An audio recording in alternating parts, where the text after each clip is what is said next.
Welcome to the shed. And you said you're a vegan and you'd like to talk about veganism.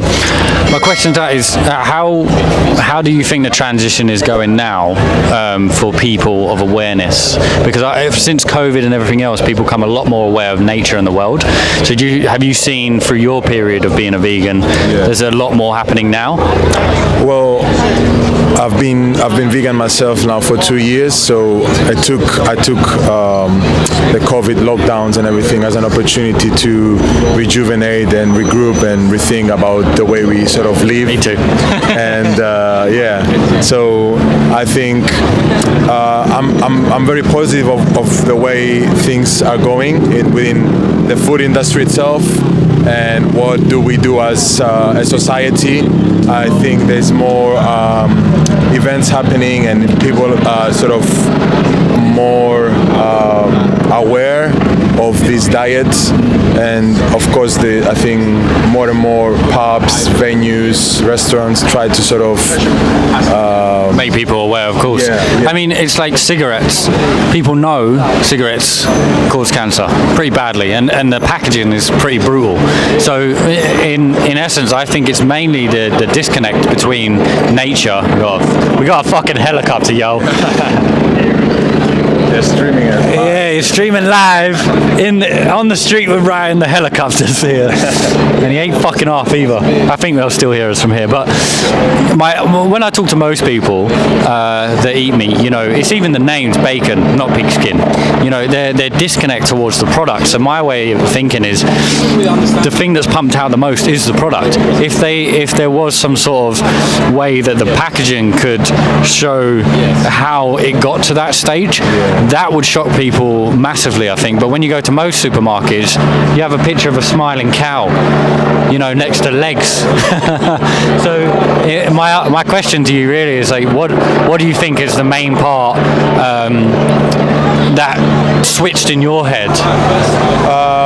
To begin with, it was the ethical part, so killing for my desires, you know, killing to be fed.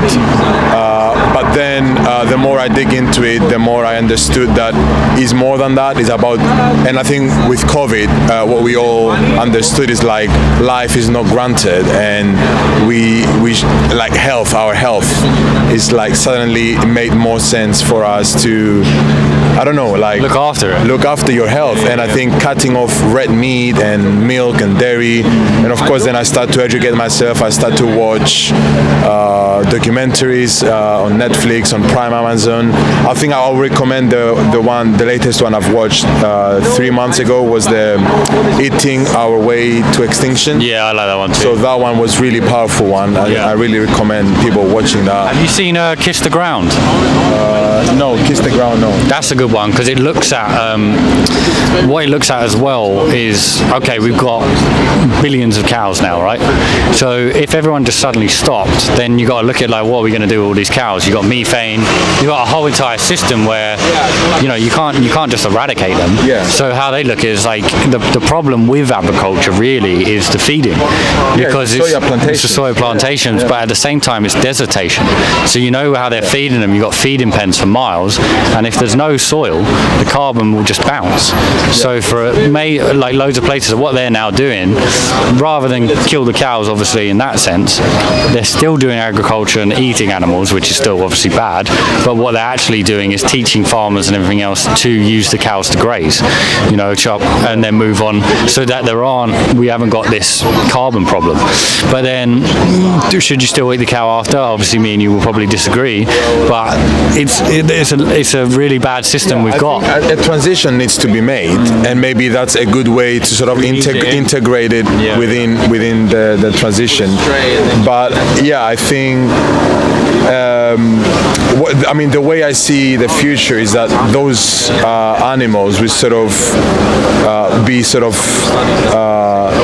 free, so they're not going to be like owned by someone and just going to do themselves what they do, and then there's going to come a point where the animal will die eventually, naturally. Yeah, for sure. And they should be left to that. Yeah. So and then in a few years' time, they will go back to their normal amount that they should be, not like the extensive millions of cows that now they have. I don't know, like the amount of like soya plantations that these animals need. Yeah, it's feeding more, you know, animals than people. Yeah. You know, even if you're not an animal lover, coming from a logical side, just think logically. This is going to cripple.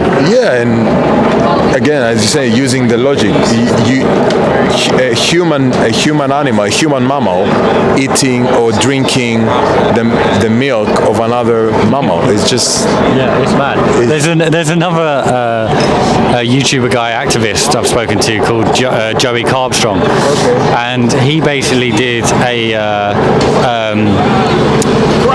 like human milk, and got people to come over and see if basically they would drink it, and like, people are like, you can't sell this, and he's like, why is it any different?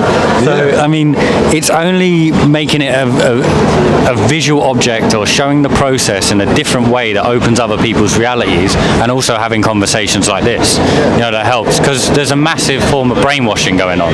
Well, 100%, and the propaganda, I think, from the dairy industry is massive, and they are everywhere. And I remember when I did the switch, you sort of need time to learn how to read product labels and like the ingredients of things, and like even in things that you don't imagine to be milk, there is milk, like in things that they don't need to be. And you see how integrated the dairy industry is within our sort of food industry. How the connections they've got in everything is incredible. There's 6 major companies. Eggs and milk in everything like we consume. Yeah, now when you have a vegan diet, you can understand you don't need it. Yeah. So it's mad. Well, bro, I'm not going to take up more of your time, but thank you so much. Thank you so much. Thank you for giving me the opportunity. Is there anything you're working on you want to shout out? I get about 900,000 views.